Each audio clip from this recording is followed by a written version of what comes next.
When we think about modern warfare, we think of stealth bombers, we think of satellite-guided missiles. It feels like no border, no country is truly safe anymore. But what if a nation's single greatest defense wasn't its technology, but the very ground it stands on? What if a country was basically a natural-born fortress? This isn't just some academic question. For military strategists all over the world, this is one of the toughest nuts to crack. So why is a ground invasion of Iran seen as almost impossible? Well, the answer is a fascinating mix of defensive layers. And believe it or not, the first one has absolutely nothing to do with soldiers or weapons. The first, and you could argue the most powerful, line of defense, it wasn't built by anyone. It's the land itself. We're talking about a set of massive, imposing natural walls that effectively turn the country into a fortress from the get-go. Just look at these. These are the country's natural walls. To the west, you have the enormous Zagros Mountains. To the north, the Elburz Range seals off the border there. And to the east, you've got these vast, scorching hot deserts like the Dasht-e Lut. These aren't just lines on a map. They are serious physical barriers that would funnel any invading army and slow it right down to a crawl. And here's the thing, this terrain isn't just a passive roadblock. It actively works against an invader by funneling them into traps. Every single mountain pass, every narrow valley becomes a perfect natural choke point.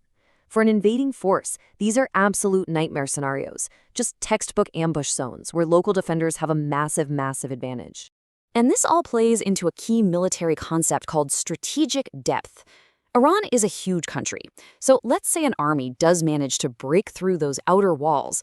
They still have to push hundreds and hundreds of miles inland to get to any key objectives, all while stretching their supply lines thinner and thinner. The deeper they go, the more vulnerable that lifeline becomes. But the geography, that's really only layer one. Because once you're inside those walls, you're not going to be facing a traditional army that lines up for a battle. You'd be up against a completely different philosophy of war. And you really have to understand this difference. A conventional army, like the US military, wants a quick, decisive fight. Capture the cities, destroy the enemy's forces, declare victory.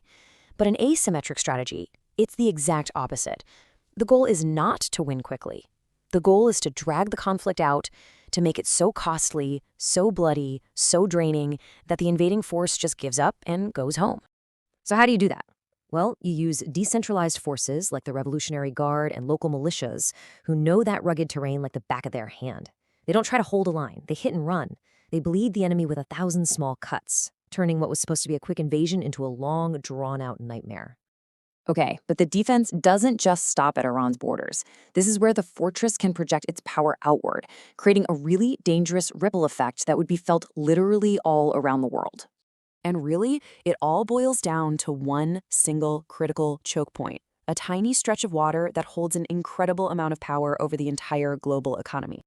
20%. 1/5 of all the oil the world uses every single day passes through the Strait of Hormuz, and Iran sits right on its coast with the ability to threaten to shut it down. So here's the bottom line. An attack on Iran is by default an attack on the global energy supply, period.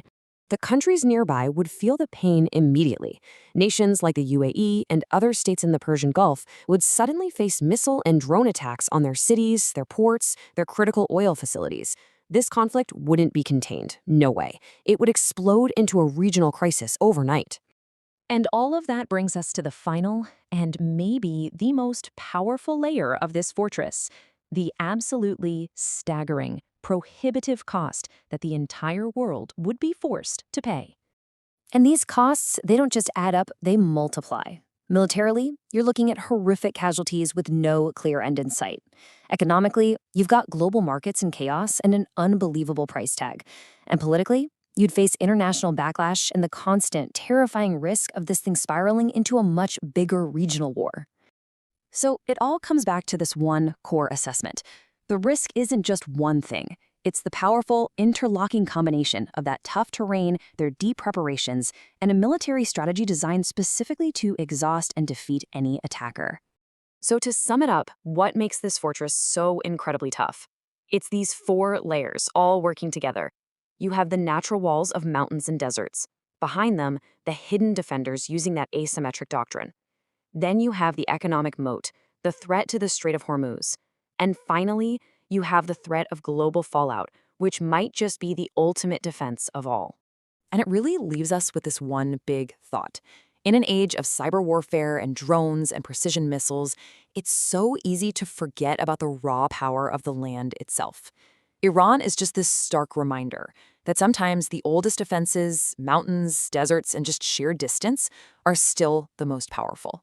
It really makes you wonder, doesn't it?